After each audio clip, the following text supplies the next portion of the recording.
नमस्कार। प्रस्तुत है आज का चिंतन। अक्सर कहा जाता है कि मनुष्य बाहर से टूटता है और उम्र बढ़ने के साथ साथ अंत में दम तोड़ देता है। हाथ पैरों से लेकर आँख कान तक की क्षमता घटती है और पाचन तंत्र, रक्त परिवहन आदि में अव्यवस्था उत्पन्न हो जाती है। कोशिकाओं का क्षरण जिस क्रम से होता है उसके अनुपात में पुनर्निर्माण नहीं हो पाता।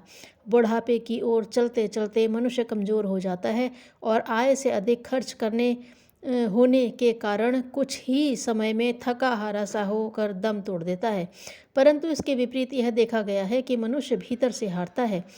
शारीरिक अक्षमता उसी एक कारण की वजह से तेजी से बढ़ती है, जिसके कारण वह जितने दिन जी सकता था उतना नहीं जी पाता। इसका प्रमुख कारण है कि वृद्धावस्था के लिए मानसिक रूप से तैयार न होना। वृद्धों को स्थिति के अनुसार अपनी मनः स्थिति बदलनी चाहिए। मनुष्य अपना मूल्यांकन स्वयं करता है। आवश्यक नहीं कि शारीरिक क्षमता घटने के साथ साथ व्यक्ति अपने को हारा हुआ माने, उदास रहे और निराशा से भर जाए। यह बहुधा स्वभाव से संबंधित होता है। भले और बुरे दोनों ही प्रकार के स्वभाव जड़ पकड़ लेते हैं और व्यक्तित्व के अंग बन जाते हैं। कई वृद्ध जरा जरा सी बात पर तुनकते चिड़चिड़ाते रहते हैं। आवश्यक नहीं कि इसका कोई ठोस कारण ही हो। यूँ तो हर समय हर किसी के सामने कोई न कोई समस्या रहती है। शायद ही कोई ऐसा व्यक्ति हो जो पूर्णतः संतुष्ट हो, क्योंकि अनुकूलता और प्रतिकूलता का कोई प्रत्यक्ष मापदंड नहीं होता। ये दोनों ही परिस्थितियां सापेक्ष हैं। यदि वृद्ध व्यक्ति अपनी परिस्थितियों को दूसरे की अपेक्षा अच्छी मानने लगे तो संतुष्ट या प्रसन्न रहने की मानसिक स्थिति बनी रहेगी और इतने भर से आंतरिक क्षमता बढ़ी चढ़ी बनी रहेगी जो जीवनदायिनी संजीवनी का काम कर देगी। संतुष्ट एवं प्रसन्न मन स्थिति के लोग अपेक्षाकृत अधिक दीर्घजीवी होते हैं। वृद्धावस्था और थकान दो अलग अलग चीज़ें हैं। बुढ़ापा निरानंद होता है, यह मानना गलत है। मन न बूढ़ा होता है और न जवान। वृद्धावस्था की अपनी उपयोगिता है। परिपक्व ज्ञान और अनुभव जिसके पास है उसे यह सोचना ही नहीं पड़ता कि यह आयु बेकार है। मात्र दौड़ना ही जवानी नहीं है।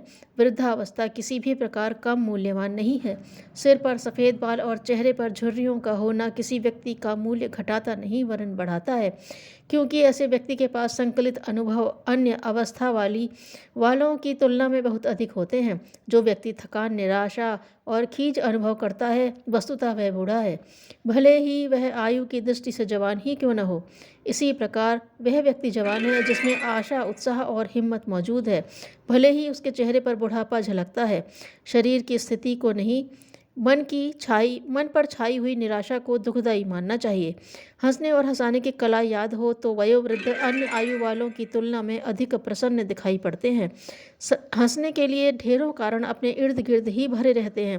प्रकृति का सौंदर्य, फूल पौधे, जीव जंतु, छोटे छोटे बच्चे, उनकी तोतली बातें, अपनी सामर्थ्य के अनुसार परिवार में सहयोग व थोड़ी ध्यान, पूजा, दान पुण्य आदि सभी प्रसन्नता प्रदान करने के लिए पर्याप्त हैं। इसके विपरीत लोभ, लालच व मोह में फंसे हुए व्यक्ति को मानसिक संतुष्टि प्राप्त नहीं हो पाती। मात्र अपने स्वभाव को अनुकूल बनाने भर की ज़रूरत है। चिंतन द्वारा अभावों और कठिनाइयों की गणना करने के स्थान पर सुविधाओं, सुयोगों और दूसरों के किए हुए उपकारों व सद्गुणों वाले पक्षों के बारे में ही यदि सोचा जाए तो प्रतीत होगा कि प्रसन्नता और संतोष के सहारे अपना हारा हुआ मन और अधिक बलिष्ठ हो जाएगा। चिंता और निराशा में जीवनी शक्ति उतनी अधिक घटती है जितनी दुर्बल वृद्धावस्था के कारण भी नष्ट नहीं होती। शरीर से चाहे वृद्ध हों किंतु मन में उत्साह हो तो ऐसा व्यक्ति केवल अपने लिए ही नहीं, हर किसी के लिए आनंददायक तथा उत्साहवर्धक होता है।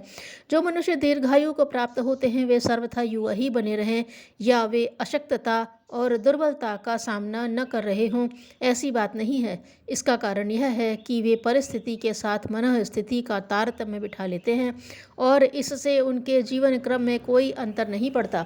देखने में आता है कि प्रसन्न चित्त वृद्ध व्यक्तियों के आसपास उनके सहयोगियों और प्रशंसकों की भीड़ लगी रहती है। पश्चिमी देशों एवं भारत में कितने ही ऐसे महान पुरुष हुए हैं जिनकी रचनात्मक शक्ति का ह्रास उनकी ढलती उम्र के कारण बिल्कुल नहीं हुआ और जिन्होंने वृद्धावस्था बावजूद बड़े महत्वपूर्ण एवं उपयोगी काम करके मानवता की अपूर्व सेवा की। महात्मा सुकरात 70 वर्ष की उम्र में अपने अत्यंत महत्वपूर्ण तत्व दर्शन की विशद व्याख्या करने में जुटे हुए थे। बाद में उन्होंने यह अनुभव किया कि बुढ़ापे की थकान और उदासी को दूर करने के लिए संगीत अच्छा माध्यम हो सकता है। अस्तु उन्होंने गाना सीखना आरंभ किया और बजाना भी। यह क्रम उन्होंने मरते दिनों तक जारी रखा। विनोबा जी ने भाषाएं सीखने का क्रम आजीवन चालू रखा। वे 24 भाषाओं के विद्वान थे तथा अंतिम वर्षों में सबसे कठिन चीनी भाषा सीख रहे थे। दामोदर सातवलेकर ने वेदों का भाष्य एवं आर्ष साहित्य पर अपना सर्वाधिक महत्वपूर्ण कार्य 75 वर्ष के बाद आरंभ किया एवं 100 वर्ष की आयु तक बराबर लिखते रहे। प्लेटो 80 वर्ष की आयु तक बराबर कठोर परिश्रम करते रहे। 81 वर्ष की अवस्था में हाथ में कलम पकड़े हुए उन्होंने मृत्यु का आलिंगन किया। वस्तुतः स्फूर्ति, चुस्ती, उमंग, उल्लास ही जीवन का प्राण है। जब तक वह विद्यमान है, भले ही व्यक्ति आयु की दृष्टि से कितना ही बड़ा क्यों न हो, वह चिर युवा है। उदासी, निरुत्साहिता और नैराश्य का नाम बुढ़ापा है। चेहरे पर छाई मुर्दनी बताती है कि वह व्यक्ति असमय बूढ़ा हो गया है। जिन्हें जीवन जीना हो उन्हें कभी बूढ़े होने की बात सोचनी ही नहीं चाहिए। शरीर की जीर्णता ही आदमी को जल्दी मारती और हराती है। जो भीतर से मजबूत है वह जरा जीर्ण शरीर से भी युवा व्यक्ति की तरह काम ले लेता है। वह मरते दम तक प्रफुल्ल और प्रसन्न रहने के कारण जीवन की पूरी अवधि तक प्रसन्नता भरा समय गुजारता है।